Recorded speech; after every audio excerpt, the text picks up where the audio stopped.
They always say the customer is always right, but I know this diamond is real. And the fact that this guy brought in his own cheap little tester, I'm gonna be nice. A celebrity walks into a pawn shop, but this isn't just any visit. Rick is about to lose one of his most prized possessions before he even realizes it's gone. When big names step through those doors, the stakes skyrocket, and deals happen at lightning speed. From legendary guitars to championship rings, the game of high-stakes pawning is brutal, and not everyone walks out a winner.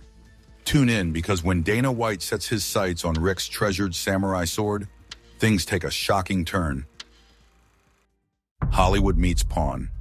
A man named Robert walks into the shop, carrying a poster of Dennis Quaid playing Ronald Reagan. He's beaming, certain that this poster, signed by Quaid himself, is worth at least $350. Rick, of course, isn't about to just take his word for it. He's been in the game too long for that. But as Rick takes a closer look, his expression shifts. Not with skepticism, but with something else entirely. Something that makes even Chumlee pause. Rick asks the golden question, is this signature real? Robert, without missing a beat, swears up and down that it is. But anyone selling something at a pawn shop will say their item is the real deal. Rick calls in an expert, except this time the expert isn't just some random man with a magnifying glass. It's Dennis Quaid himself. The moment Quaid walks in, Robert looks like he's about to faint. It's all fun and jokes until Rick hands over the poster and asks, "Did you sign this?" Quaid squints at it, tilts his head, and then nods. He was my favorite president, and I voted for him twice. First time I voted for him in 1980. I was an actor out in Hollywood already, and I came home, and my roommate said, "Who'd you vote for?" I said, "Reagan." He said, "You are kicked out of the hippies." It's real. Robert is probably thinking, cha-ching, money time. But Rick, always ready to negotiate, only offers $100. Robert's confidence wavers, but he plays it cool. They go back and forth before finally settling on $200. Not quite what Robert wanted, but he just met Dennis Quaid. That's got to count for something. Then there's James, another hopeful seller, walking in with a Bob Dylan album. Self-portrait released back in the 70s, looking a little worn but still intact. James wants $150 for it, but Rick isn't so sure. He points out that the album isn't one of Dylan's best. It's mostly cover songs, not original material. Not exactly a hit among collectors. Rick plays it safe and lowballs James with an offer of $50. James hesitates but finally gives in. What he doesn't know is that Bob Dylan is actually in town, performing in Las Vegas. Rick hatches a plan: get the album signed, flip it for a higher price. He sends Chumlee on a mission. By some stroke of luck, Chumlee manages to run into Dylan outside his hotel. Dylan, being gracious, agrees to sign the album. But here's where Chumlee messes up, big time. Instead of just getting the signature, he asks Dylan to personalize it. To him, back at the shop, Chumlee proudly presents the signed album, grinning from ear to ear. Rick, on the other hand, is not amused. He stares at the inscription, "To Chumlee, best wishes, Bob Dylan." A one-of-a-kind, personally signed Bob Dylan album, but only valuable to one person, Chumlee himself. I love items. I thought it was fascinating. I didn't know that divers' knives had a special subsection. Rick shakes his head, knowing full well that no one else will want to buy it. Classic Chumlee move. Then there's Steve Carell. At first, Rick doesn't even recognize him. He eyes the man and jokingly says he always imagined Steve Carell would be much shorter. The man finally admits, yes, he is that Steve Carell. Carell, instead of selling something, gets interested in a World War II diver's knife. He picks it up, turns it around in his hands, and jokes that it looks more like a billy club. After some laughs, they start negotiating. Carell offers $4,000, which is much more than the original asking price of $2,500. But Rick, sensing an opportunity, pushes it up to $5,000. Carell, not backing down, raises his bid to $6,000. The game is on. In the end, though, Carell decides not to buy the knife. He's just browsing, enjoying the weird and wonderful world of pawn shop treasures. Still, Rick knows that in Las Vegas, you never know who you'll bump into. And then there's Dana White, the president of Ultimate Fighting Championship, walking in ready to drop some serious cash. Chumlee, as always, lets something slip, Rick's prized samurai sword, which took 2 years to restore, is not for sale. That, of course, makes White want it even more. Chumlee, sensing a big payday, tells him it's worth $40,000. White, without hesitation, offers $33,000, plus another batch of swords for a total of $60,000. Before Rick even knows what's happening, the deal is done. Rick walks in a few minutes later and realizes his prized sword is gone. Sold. Just like that. He's annoyed, but what can he do? The money's already in the register. At least he's got another sword to show White, hoping to sell it for $10,000. White, always the businessman, talks him down to $9,000. Another deal done. Then comes Mick Foley, the hardcore wrestling legend, coming in to authenticate a signed Mankind mask and a Dude Love t-shirt. Chumlee, being the wrestling fanatic that he is, loses his mind. The seller, Scott, is hoping for $300 for the shirt and $200 for the mask. Foley confirms that they're legitimate, but Rick only offers $200 for both. I bought this a while ago for $8,500, and since then, I have not gotten any solid offers. So this might finally be the time to make some money on it. Scott, disappointed, decides to keep his treasures. Meeting Foley in person? Priceless. Selling his items for a fraction of their worth? Not happening. And then there's the Def Leppard guitar. A stunning blonde woman walks in, asking $10,000 for it. It's signed and painted by Phil Collen himself, making it a rare find. Rick, cautious as ever, calls in an expert, who turns out to be Phil Collen himself. Collen recognizes the guitar instantly. He even plays a few notes, proving it's still in top condition. The seller, confident as ever, sticks to her price. Rick, playing the long game, offers $8,000. After a bit of haggling, they settle at $8,500. And finally, Katie Couric. The famous journalist comes in, eyeing a Mark Twain signature. Corey, not recognizing her at first, mistakes her for Katie Holmes. Then Kate Winslet. Couric laughs it off, but she's got her eye on something big. Rick, knowing the value of the Twain signature, prices it at $20,000. Couric balks. She wasn't planning on spending that much. She counters with $12,000. Rick, never one to miss an opportunity, agrees. A fair deal, with a nice profit on top. Rick barely has time to process the day's deals before the next unexpected item turns up. A guitar too illegal to sell. Imagine buying what you think is a regular desk, only to find out later it has a built-in gun. That's exactly what happened when someone picked up an old desk at an estate sale. Turns out this wasn't just any desk. Push down on the inkwell, and a bullet fires out through a hidden trapdoor. Now, before you start thinking this is some kind of ultimate home security feature, let's break it down. The gun itself wasn't exactly practical. It was small caliber, maybe a .22 short, and there was no barrel. That means the bullet didn't have much power behind it. More of a painful inconvenience than a real defense weapon. But here's where things got tricky. Firearms made before the late 1800s are considered antiques and don't require registration. However, no one knew exactly when this gun desk was made. If it was manufactured after 1898, then it's a problem. Rick had to bring in an expert just to figure out whether he could legally buy it. The verdict? The desk was too much of a gray area. The only way to sell it legally was to have a gunsmith deactivate the firing mechanism.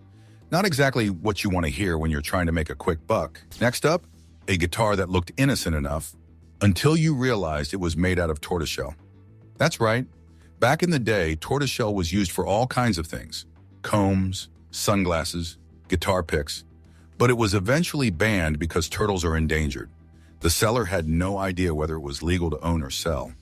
The pawn shop had to call in an expert, and the answer wasn't great. Selling something made from real tortoiseshell can land you in serious trouble. People have paid massive fines and even done jail time for selling these things illegally. The verdict? No way the shop was touching this thing. Even if it was a collector's item, it just wasn't worth the risk. Combs, sunglasses, guitar picks, all sorts of stuff.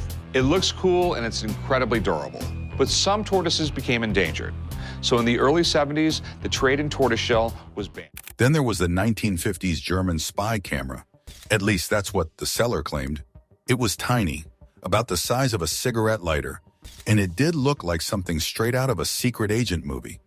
But was it actually used by spies? Probably not. Real spy gear doesn't usually end up in the hands of random people. And then there was a bigger problem. Engraved on the camera was a name and social security number, which someone had scratched out. That's a huge red flag. Serial numbers and engravings being removed is a major no-go in the pawn business. It could mean the item was stolen.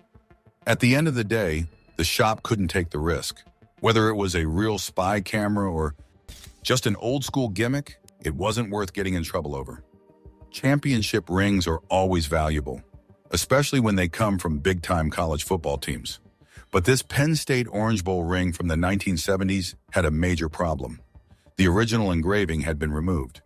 That meant no way to trace who originally owned it, which is a huge red flag.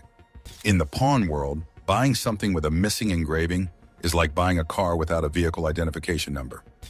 It's just not happening. The seller was out of luck. The shop wanted it, but they couldn't legally buy it. One of the wildest items brought in was a silver shekel from Tyre. This was the same kind of coin that, according to the Bible, Judas was paid with to betray Jesus. That alone made it super valuable, but there was a catch. The shop had no way of knowing if it was stolen. Turns out the original owner had reported it missing, and the police got involved. The shop had to put the coin on hold, and it looked like they were out $1,600. But in a rare stroke of luck, the insurance company had already paid out for the stolen coin, meaning it was now free and clear. And guess what? It was real. Not the exact Judas coin, but still worth thousands. Buying and selling rare items is always a risk. Whether it's a hidden gun inside a desk, a guitar made from banned materials, or an ancient coin with a questionable past, there's always a chance that something isn't quite legal. In the pawn world, you either make a smart deal or end up losing big time. And when the law gets involved, things can go from bad to worse real fast. Just when the shop seems to have seen it all, something arrives that changes everything. A custom Mustang and a high-stakes test drive. The pawn shop business is full of surprises, and some of the biggest transactions in history have happened inside those four walls. When people need quick cash, they bring in anything from rare coins to luxury cars, hoping to walk out with a small fortune. And sometimes they do. Most people walking into pawn shops with guitars do not have much more than a dust-covered Fender they found in their basement. But Vic Flick was not just anybody. The man behind the legendary James Bond theme walked into the shop carrying his 1961 Fender Stratocaster. This was not just any old guitar. It had been played on classic recordings from the Beatles to Tom Jones. The price? He asked for $70,000. After some haggling, the deal closed at $55,000, a small price for a piece of rock history. When a piece of presidential history walks through the door, there is no way Rick Harrison is going to let it slip away. This time, it was a cigar box that once belonged to none other than John Fitzgerald Kennedy. And if that was not impressive enough, the cigars inside were still intact, since a similar John Fitzgerald Kennedy cigar box had previously sold for well over $500,000 in the 90s. Getting this one for $60,000 was practically a steal. Back in the year 2013, Hertz teamed up with Roger Penske to create a rare gem. Only 150 custom GT Mustangs bearing his name. One lucky owner decided to part ways with his and rolled into the shop looking to make a deal. To prove it was the real deal, professional race car driver Joey Logano took it for a spin. The test drive must have been convincing because it sold for $60,000. Rick Harrison does not just wait for treasures to walk through the door. Sometimes he goes out looking for them. Concealed in all kinds of things: swords, canes, even cameras. I've seen desks with hidden gun compartments, but I've never seen a desk as a gun. It's something straight out of a James Bond movie. When a customer offered $70,000 for a 1915 Panama Pacific $50 gold coin, Rick flew to one of the largest coin auctions in the country to track one down. After some intense bidding, he landed the coin for $67,500. Leaving with a solid profit. Rick found himself in a tough negotiation battle over a custom 1932 Ford Roadster. With a sleek black paint job and a roaring 500 horsepower engine, this beauty was barely touched, having only 450 miles on it. After a back and forth that felt like a boxing match, they settled on $68,250. For a classic car in pristine condition, that was not too bad. Imagine winning a coin in a poker game and finding out it is worth a small fortune. That is exactly what happened when a man walked in with a 1922 high-relief dollar. He thought it was rare and valuable, asking for $20,000. Turns out, he seriously underestimated it. After an expert took a look, the coin's value shot up to $80,000. Whoever lost that coin in poker probably regretted it forever. Vic Flick's guitar was impressive, but it was not the most expensive one to hit the shop. That honor goes to a 1941 Gibson SJ200, once owned by Stephen Stills of Crosby, Stills & Nash.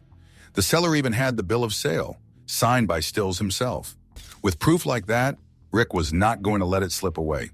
After some bargaining, he pulled out $85,000, making it one of the biggest guitar buys in Pawn Stars history. If one legendary guitar was not enough, here is another.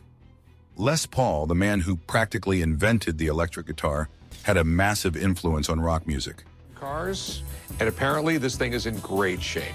But unfortunately, the seller knows it too, so we're gonna have to talk him down a bit. His wife, Mary Ford, was also a music legend in her own right. So when a guitar of hers showed up at the shop, the price tag was bound to be high.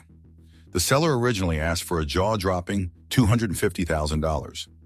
Rick worked his magic and got it down to $90,000, knowing it could be worth even more down the road. A 1932 Lincoln Roadster with a powerful 12-cylinder engine rolled into the shop, looking like it had been frozen in time. The owner knew he had something special, and he was right. The deal closed at $95,000, making it one of the most expensive cars ever sold in the shop. But that was not even the end of it. Another car, a Shelby GT 350, also got a buyer at an even $100,000. This was not just a single item. It was a haul. A man walked in pushing a cart loaded with over 200 pounds of silver. Pre-1964 coins, silver bars, and a massive pile of precious metal that had been sitting around for more than a decade. His father had advised him to invest in silver, and it paid off big time. After some weighing and calculations, Rick shelled out $111,000. That is what you call a good day at the pawn shop. Are collectibles and precious metals the safest long-term investment, or just a gamble? Let us know what you think in the comments. Don't forget to like, subscribe, and hit that notification bell for more incredible pawn shop finds and high-stakes deals.